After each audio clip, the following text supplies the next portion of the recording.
미국 하원 의원은 자신이 유대와 사마리아에서 정착민들에게 억류되었다고 말했습니다. 하지만 그가 공개한 영상에는 이야기에서 가장 중요한 부분이 빠져 있습니다. 전체 이야기가 드러났을 때쯤에는 이미 헤드라인이 작성되어 있었습니다. 그렇다면 이것이 정말로 단순한 방문이 꼬인 것인지, 아니면 이스라엘을 도발하고 다음 바이럴 스캔들을 만들어내기 위해 치밀하게 연출된 대치였던 것일까요? 이제 본격적으로 시작하겠습니다. JNS-TV 주리아케이션에 다시 오신 걸 환영합니다. 미국 의회 의원 로 카나가 팔레스타인 자치정부 하에 있는 아랍인들을 방문하던 중 정착민들에게 억류되었다고 주장하면서 뉴스에 오르고 있습니다. 물론 그는 상황을 설명하지 않는 영상을 공유했습니다. 영상에서 보이는 것은 무장한 이스라엘인들 뿐입니다. 그럼 실제 상황은 뭘까요? 이스라엘 경찰은 다음과 같은 정보를 공개했습니다. 보고서에 따르면 한 무리의 사람들이 유대와 사마리아 지역의 도로를 막았습니다. 현장에 도착한 경찰관들은 이미 있던 이스라엘 방위군 IDF 부대와 합류했습니다. 이스라엘 방위군 호구 데이터가 지정된 군사 통제 구역에 진입했기 때문에 이들의 이동을 적극적으로 저지했습니다. 이스라엘 법에 따르면 안전과 보안을 위해 민간인의 이 지역 출입은 금지되어 있습니다. 현장에 출동한 경찰관들은 어떠한 폭력도 목격하지 않았습니다. 다시 말씀드리지만 폭력은 전혀 없었습니다. 대신 법 집행기관의 대응은 투어 주최자들에게 집중되었습니다. 바디캠 영상을 검토한 결과 그룹 리더는 이번이 폐쇄 군사구역 지정 명령을 위반한 첫 번째가 아니었기 때문에 경찰관들로부터 명확하게 경고를 받았던 것이 확인되었습니다. 그는 앞으로 위반할 경우 즉각 체포될 것이라는 최종 경고를 받았습니다. 투어 참가자들은 군사 명령에 대해 설명을 들었고 이후 석방되어 길을 떠났습니다. 자, 이제 이 상황을 하나씩 살펴봅시다. 미국 하원 의원이 법을 어기고 정당하게 제지당한 뒤 그 모든 사건을 완전히 뒤집어 버립니다. 경찰이 말했듯이 투어 운영자는 여기가 폐쇄된 군사구역이라는 것을 알고 있었지만 그럼에도 불구하고 하원 의원을 데리고 들어갔습니다. 이제 당신이 누구든 저는 상관없습니다. 폐쇄된 군사구역에 들어가면 제지당하는 것이 당연합니다. 카나가 이스라엘 방위군의 실탄 훈련 중에 다쳤다고 상상해 보세요. 그러면 그는 돌아서서 이스라엘이 자신을 노렸다고 주장했을 겁니다. 그리고 지금 이 이야기는 주류 언론에서 크게 퍼지고 있습니다. 왜냐하면 이 사람들은 유대 지역의 유대인들을 비난할 기회를 좋아하기 때문입니다. 이것이 현실입니다. 그 국회의원과 그의 대표단은 보안요원과 이스라엘 방위군에 의해 제지당했지만 폭력은 없었습니다. 이후 그는 길을 떠났습니다. 이것은 또 다른 이스라엘 혐오자가 안타깝게도 반응을 유도하는 데 성공한 사례입니다. 그 국회의원이 유대인들을 자극하고 법을 어기며 이런 반응이 나오길 바라고 일부러 나타났다고 해도 저는 전혀 놀라지 않을 것입니다. 이제 우리는 홍보 관점에서 이스라엘이 여기서 무엇을 했어야 했는지, 하지 말았어야 했는지 논쟁할 수 있지만 제게는 이것이 의도적인 쇼였다는데 의심의 여지가 없습니다. 뉴욕 포스트에 따르면 카하나가 이스라엘에 도착해서 이전에 인질로 잡혔던 이스라엘인들과 10월 7일 생존자들을 만나자는 제안을 무시했다고 합니다. 한때 이스라엘에 대한 지지를 내세웠던 카하나는 최근 유대 국가에 대한 날카로운 비판자로 변했고 여러 명의 반유대주의 성향으로 지목된 인사들과 연관되어 있다고 합니다. 이는 뉴욕 포스트의 보도입니다. 스트리머 하산 파이커는 X에 자신이 월요일에 카하나와 그 의혹 사건에 대해 이야기할 것이라고 올렸습니다.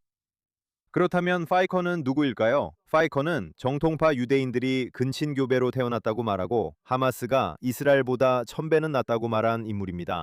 이 모든 이야기가 소셜미디어에 빠르게 퍼지면서 이스라엘을 나쁘게 보이게 하고 있습니다. 하지만 모두가 기억해야 할 것은 그 남자가 자신의 그룹과 함께 의도적으로 폐쇄된 이스라엘 방위군 군사구역에 들어갔다는 점입니다. 그게 핵심입니다. 그는 잠시 동안 조사를 받았고 곧바로 풀려났습니다. 폭력은 없었지만 그는 이 이야기를 국제 언론에 알리기로 결정했습니다. 그리고 물론 그들은 기꺼이 이에 동참했습니다. 뉴욕타임스, CNN, 그리고 다른 언론들이 지금 전 세계에 이스라엘과 유대 사마리아를 부정적으로 비추는 이미지를 방송하고 있습니다. 하지만 사실을 기억하는 건 중요합니다. 저는 또한 칸이 2028년 미국 대통령 선거 출마를 고려하고 있다는 이야기도 들었습니다.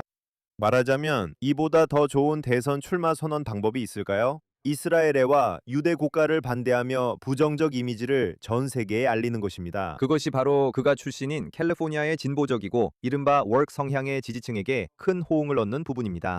여러분 속지 마세요. 미끼를 물지 마세요. 이것은 이스라엘 국가와 유대인들을 상대로 폐쇄된 군사구역에 들어가려는 의도적이고 계획된 캠페인이었습니다. 속지 마세요. 계속해서 Jewish Breaking News는 반이스라엘 세력이 이제 지역 시나고그나 다른 장소에서 열리는 이스라엘 부동산 행사에 항의하는 것만으로는 만족하지 않는다고 보도했습니다. 영국에서는 이 논쟁이 이제 의회로 옮겨져 이스라엘 내 토지 구매를 범죄로 만들려는 움직임이 일어나고 있습니다. 이번 주 영국 의회에서는 영국 시민들이 유대와 사마리아에서 토지를 구매하는 것에 대한 논쟁이 벌어졌습니다.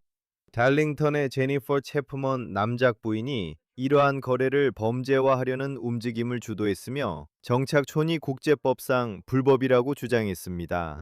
하지만 영국 보수당 소속 2명의 의원이 이에 맞서 유대인들이 유대 지역에서 토지를 구매하는 것을 범죄화하려는 이들을 비판했습니다. 이 영상을 함께 보시죠. 이 제안이 유대인들이 유대와 사마리아에서 민족 청소의 대상이 되어야 한다는 심각하게 반유대적인 생각을 퍼뜨리는 것 외에 이 고귀한 남작 부인은 어떤 유익한 목적이 달성될 것이라고 생각하십니까? 제가 상기시켜 드리자면 이 지역은 오슬로 협정 내내 이스라엘의 행정 관할 아래에 있었습니다. 여러분, 우리는 세계의 다른 분쟁 지역에서 부동산을 구입했다고 해서 영국 시민을 범죄자로 취급하지 않습니다. 왜 서한 지구만 특별히 지목되어야 합니까?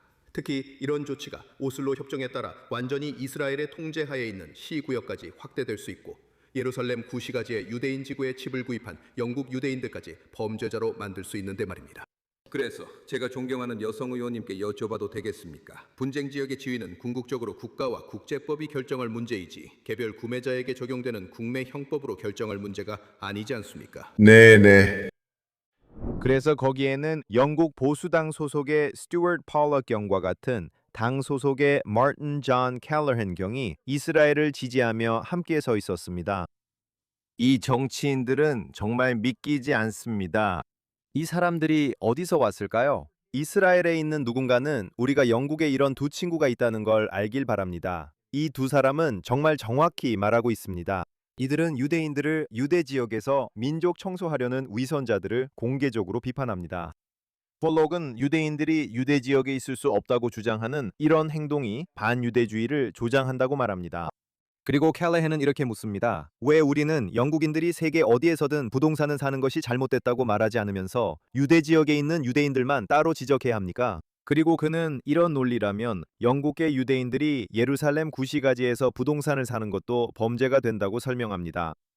이 정치인들은 정말 잘 이해하고 있습니다. 그리고 그들은 악이 아닌 선의 편에 서기로 결정했습니다. 이 사람들은 정말 놀라운 도덕적 분별력을 가지고 있습니다. 이분들을 이스라엘에 초대해 훈장을 드려야 할 것 같습니다. 세상 모두가 우리를 미워하는 건 아니라는 걸 보여줍니다. 우리를 잘 이해해주는 도덕적이고 논리적인 좋은 친구들이 세상에는 분명히 있습니다. 이 문제에 대해 올바른 입장을 취해준 영국 보수당에게 정말 잘했다고 말하고 싶습니다. 하지만 안타깝게도 여기 유럽에서 또 다른 소식이 있습니다. 이번 주 아일랜드 의회는 유대와 사마리아 그리고 예루살렘 일부 지역의 이스라엘 공동체에서 생산된 상품의 수입을 금지하는 법안을 승인했습니다. 이는 유럽 국가가 채택한 가장 광범위한 무역 조치 중 하나입니다. 소위 이스라엘 정착촌 법안은 이스라엘의 국제적으로 인정된 국경 밖에 위치한 이스라엘의 주거용, 농업용, 상업용 사업체에서 생산된 상품의 수입을 금지합니다. 중도 우파 연립정부는 이 법안이 2024년 국제사법재판소 자문 의견에 대응해 마련된 것이라고 밝혔습니다. 국제사법재판소의 자문 의견은 이스라엘의 유대와 사마리아, 동예루살렘, 그리고 가자 지구에 대한 존재가 국제법상 불법이라고 선언했습니다. 아일랜드는 10월 7일 하마스 학살 이후 이스라엘을 가장 강하게 비판해온 유럽 국가 중 하나입니다. 더블린은 2024년에 이른바 팔레스타인 국가를 승인했고 이에 따라 이스라엘은 아일랜드 수도에 있는 자국 대사관을 폐쇄했습니다. 6월에 아일랜드는 이타마르 벤 그비르 국가안보장관과 베잘렐 스모트리치 재무장관의 입국을 금지했습니다. 이 조치는 직접적인 경제적 영향은 제한적일 것으로 예상됩니다. 그러나 이 법안은 아일랜드가 유럽연합 회원국 중 최초로 유대와 사마리아의 이스라엘 공동체를 특정 대상으로 한 포괄적인 수입 금지 조치를 시행함에 따라 보다 광범위한 외교적 의미를 지니고 있습니다. 이스라엘은 이 법안이 통과되는 내내 강하게 반대해 왔습니다. 기디온 사르 외무장관은 이 조치를 반유대적이라며 법이 제정되면 아일랜드가 대가를 치를 것이라고 경고했습니다. 그는 이 조치가 이스라엘 공동체를 부당하게 겨냥한다고 했습니다. 자, 이야기를 들려드리겠습니다. 아일랜드는 유대인들이 생산한 특정 지역 상품의 수입을 거부하겠다고 밝혔습니다. 다시 말해, 당신이 유대인이고 유대교에서 가장 신성한 도시인 예루살렘 구시가지에 살고 있다면, 그리고 그곳이 2500년의 유대인 역사를 가진 도시라 하더라도 아일랜드는 당신을 보이콧하는 것입니다. 우리 조상들이 묻힌 헤브론에서 상품을 만들면 아일랜드는 보이콧하지만 예루살렘 구시가지 아랍인들은 아일랜드에서 자유롭게 상품을 팔 수 있는 것 같습니다. 만약 이게 진짜 영토 분쟁이라면, 물론 실제로는 아니지만, 모든 문제가 해결될 때까지 그 지역의 모든 제품을 사지 않는 게 논리적이지 않나요? 아니요. 그들이 하는 일은 아닙니다. 그들은 유대인 기업만을 특정해서 겨냥하고 유대인들이 그들의 민족이나 신념을 이유로 특정 지역에 살 권리가 없다고 말하고 있습니다. 그게 뭐라고 부르죠? 그건 차별이라고 부릅니다. 아일랜드가 아랍인이나 무슬림 권리에 관심 있는 척하지만 다른 어느 나라에서 이들을 보호하기 위해 실제로 한 일이 있나요? 그리고 왜 그들은 세계의 다른 모든 이른바 영토 분쟁에 대해서는 침묵하고 있습니까?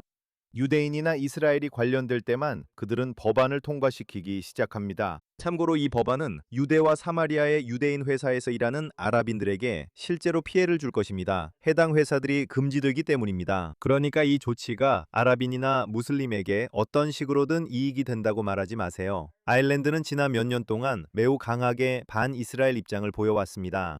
그들은 유대인을 대상으로 한 10월 7일 학살을 이용해 유대인들을 겨냥했습니다. 그리고 이에 대해 저는 부끄러운 줄 알라고 말하고 싶습니다. 다음으로 팔레스타인 미디어 워치는 이런 배경을 제시합니다. 이스라엘 아랍 테러리스트 마헤르 유니스와 그의 사촌 카림은 1980년에 휴가 중이던 이스라엘 군인 아브라함 브롬버그를 납치해 냉혈하게 그의 머리에 총을 쏘고 죽은 줄 알고 도로 옆에 버려둔 채 떠났습니다. 두 테러리스트 살인범 모두 40년의 형기를 마치고 2023년에 석방되었습니다. 그래서 이 정보가 이번 주에 왜 중요한지 설명드리겠습니다. 이 테러의 주범인 마헤르 유니스가 이번 주에 사망했습니다. 팔레스타인 자치정부는 무엇에 바빴을까요? 이 살인범을 영웅시하고 있습니다. PMW에 따르면 팔레스타인 자치정부와 파타 고위 관계자들은 이 살인범을 영웅으로 내세웠습니다.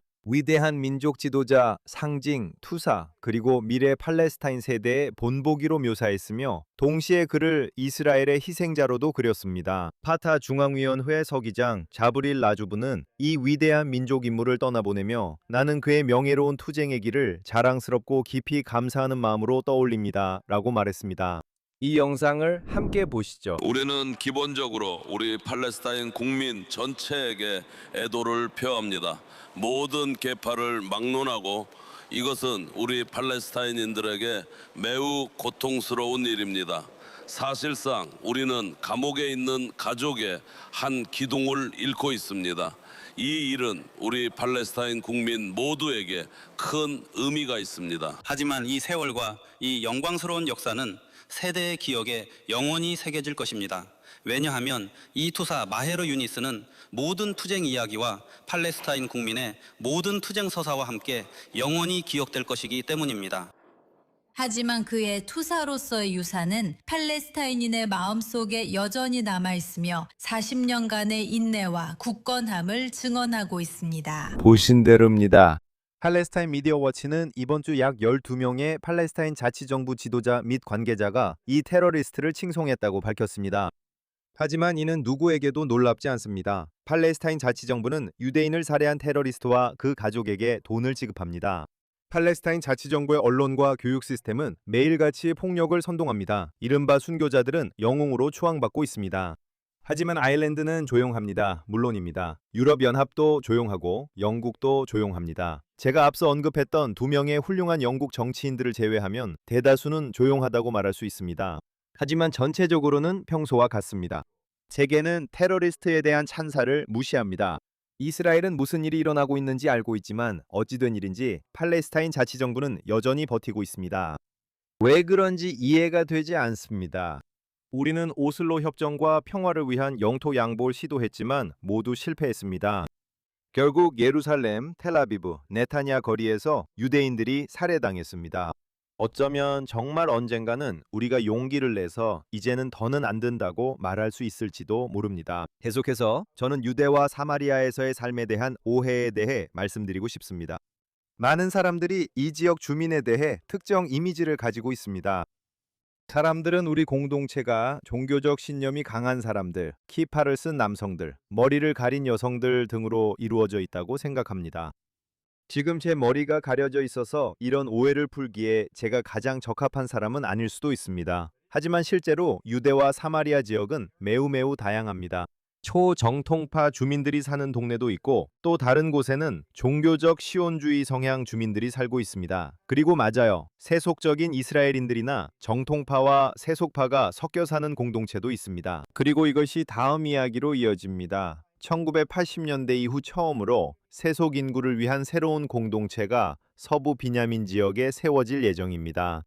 비냐민 지역의회는 현재 그들의 관할구역 서부에 새로운 공동체인 나토프 설립 계획을 추진하고 있습니다. 이 계획은 모두를 위해 이스라엘 땅을 일구겠다는 국가적 비전을 반영하고 있습니다. 세속인, 종교인, 그리고 하레디 또는 초정통파 모두를 위한 것입니다. 비냐민 지역 의회 의장이자 예슈아 의회 의장인 이스라엘 간츠는 우리는 나토프의 기초를 놓게 되어 자랑스럽게 생각하며 새로운 마을을 이끌 선구적인 창립 공동체를 세우는데 가족들이 함께해 주시길 초대합니다. 라고 말했습니다. 나토프는 비냐민 전역에 걸친 의회의 광범위한 계획의 일부로 이 계획에 따라 이르면 이번 여름에 6개의 새로운 공동체가 설립될 예정입니다.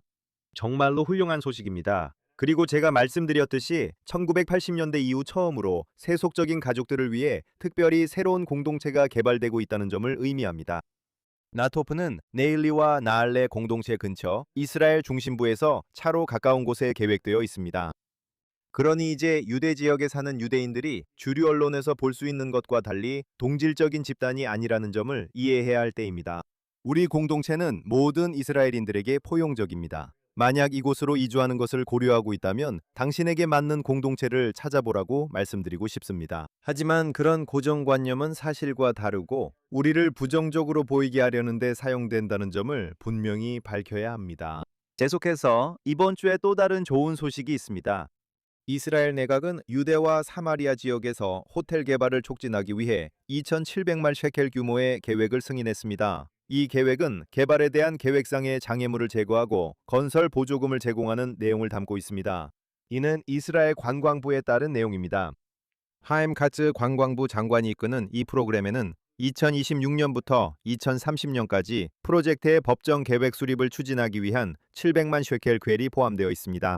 이와 함께 호텔 숙박시설의 건설, 확장 및 전환을 지원하기 위한 2천만 셰켈의 보조금도 포함되어 있습니다. 카츠 장관은 자신의 이니셔티브가 유대 국가의 성서적 중심지에 있는 관광 잠재력을 끌어내는 것을 목표로 한다고 밝혔습니다. 이 이니셔티브는 호텔 객실 확충, 당일치기보다 숙박을 장려하고 지역 경제 활성화를 목표로 합니다. 그래서 매우 중요한 소식입니다. 이 지역 전역에는 일부 민박이나 에어비앤비 숙소가 있지만 전혀 충분하지 않습니다.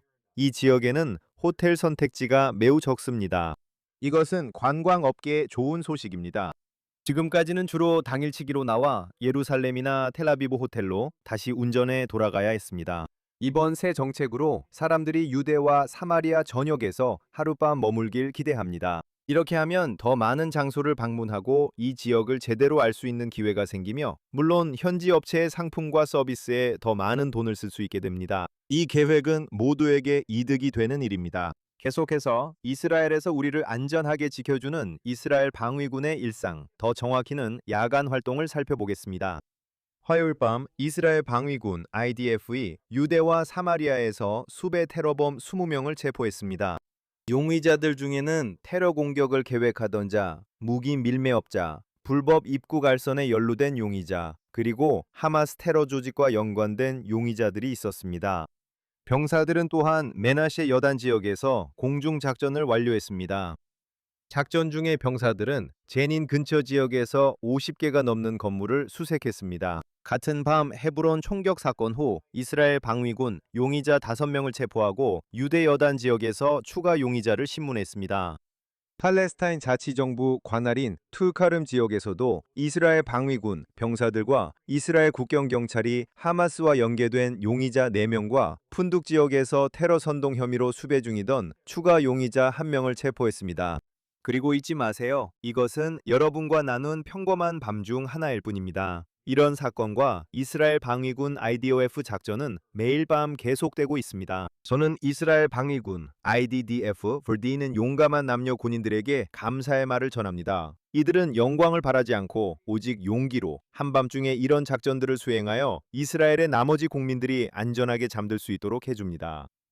이번 주 주리에케이션은 여기까지입니다. 프로듀서 바르바 하마노프, 엔지니어 아론 보겔렌터, 작 시커만, 라이언 리프시츠, 방송국장 유리 스베레츠키, 그리고 영상 편집자 올가 세나토프에게 감사드립니다. 저는 JNS 뉴스 특파원 조시 헤이슨입니다. 지금까지 JNS TV의 또 다른 주디아케이션이었습니다. JNS TV에서 제공하는 모든 멋진 콘텐츠도 꼭 확인해 보시기 바랍니다. 슈퍼땡스를 눌러주시고 구독해주시며 이스라엘, 중동, 그리고 전 세계 유대인 사회의 최신 속보를 위해 jns.org를 방문해주세요. 다음 주에도 여기 JNS TV에서만 만날 수 있는 주디아케이션에서 다시 뵙겠습니다.